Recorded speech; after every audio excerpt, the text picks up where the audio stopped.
Tuffiamo anche le cipolle con la parte tagliata verso il basso all'interno dell'acqua con lo zafferano. Io col formaggio, ragazzi, vado sempre e solo a sentimento, abbondo perché mi piace tanto, quindi facciamo 3 manciate. Mettiamo la cipolla che abbiamo bollito e andremo a togliere gli strati. Ecco qua, guardate che meraviglia, un fiore.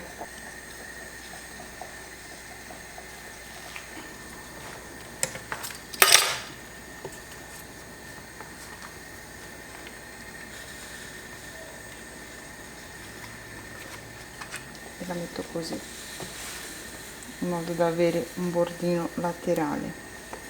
Rotolo, ma tengo da parte un pezzettino, così, metto qua sui bordi. Ecco qua, facciamo delle palline con gli avanzi di semi di papavero oppure semi di girasole se li avete.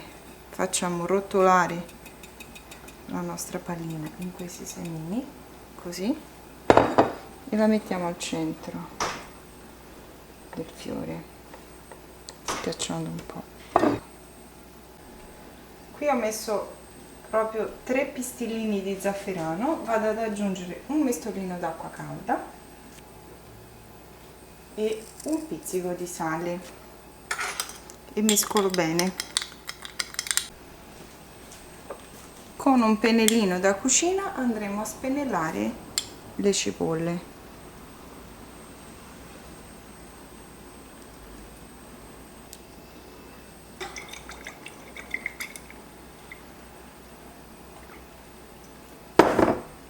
E la torta è pronta per andare in forno.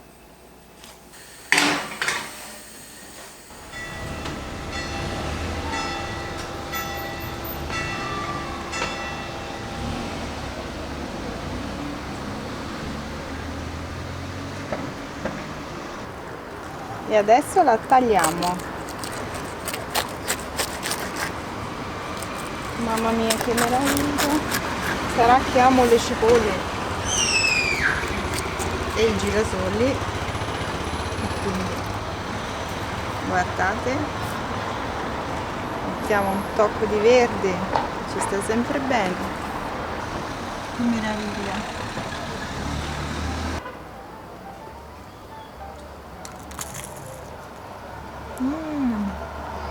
Il bordo rimane croccante, la cipolla morbida e saporita, la pallina croccante. Bontà, provatela.